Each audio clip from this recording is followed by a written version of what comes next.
তো আমরা হয়তো মনে করছি 2008 সালের একটা চমৎকার নির্বাচনের মধ্য দিয়ে, আমি আবার রিপিট করছি, চমৎকার নির্বাচনের মধ্য দিয়ে আওয়ামী লীগ বা মহাজোট ক্ষমতা এসেছিল। কিন্তু সেই চমৎকার নির্বাচনের যে একটা ব্লু প্রিন্ট ছিল, এটা আমরা অনেক সময় আলোচনায় আনি না, আমরা আনতে চাই না, চিন্তাটা করি না। এই ব্লু প্রিন্টটা যদি আমরা আবিষ্কার করতে পারি, তাহলে এই গণহত্যার মূল কারণ এবং প্লটগুলো আমরা ধরতে পারবো। তো সে জায়গা থেকে আমি বলবো 28শে অক্টোবরের পর এরপরে হচ্ছে ক্ষমতায় আসলো 2009 সালের ফেব্রুয়ারি মাসে। পৃথিবীর কোথায় এমন একটা ইতিহাস আছে আপনারা আমাকে বলুন, যে চৌকুশ এবং সর্বোচ্চ যারা দেশপ্রেমের পরিচয় দিয়ে যে সেনাবাহিনী 57 জন, যাদের পিছনে আপনার আমার এই রাষ্ট্রের হিউজ পরিমাণ ইনভেস্ট রয়েছে, এই চৌকুশ সেনা অফিসারগুলো এভাবে নির্মমভাবে হত্যা করা হয়েছে। কিন্তু এরপরে কি বাংলাদেশে কোনো পরিবর্তন ঘটেছে? আমরা কি সত্যিকার অর্থে, আমরা যারা সিভিল সোসাইটি বলছি, ওই অর্থে কি এই বিচার নিয়ে খুব বেশি আমরা ভূমিকা রাখতে পেরেছি? এই প্রশ্নগুলো আমাদেরকে করা উচিত, তাহলে আমরা এই প্লটগুলো খুঁজে পাবো।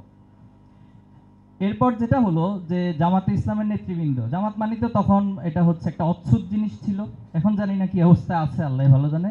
তো একটা অচ্ছুত জিনিসকে মেরে কেটে ঝপ করে ফেলবে, এটা কিছুই না, এটা কোনো ব্যাপারই না।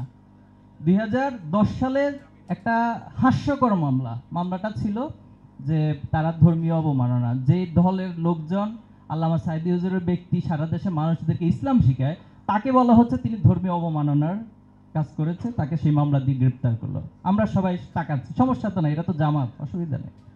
এরপরে দেখুন 2011 সালে এসে তাদেরকে মানবতা বিরোধী অপরাধের একটা ট্রাইব্যুনাল গঠন করা হলো, যে ট্রাইব্যুনালের কথা আমরা আজকে বলছি। তো সেই ট্রাইব্যুনালের শুরুতেই স্কাইপি কেলেঙ্কারির মতো এত মারাত্মক একটা ঘটনা ঘটলো, এরপরও বিচার খুব সদর্পে বিচার কার্য চালিয়ে গেছে।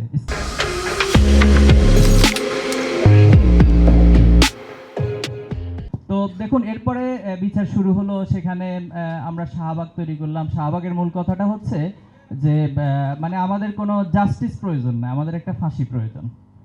ভালো।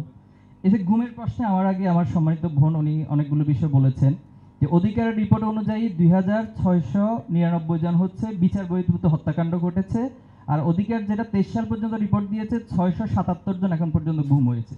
এখন আপনি দেখেন এই গুমের ইতিহাসটা কিভাবে শুরু হলো, কখন শুরু হলো।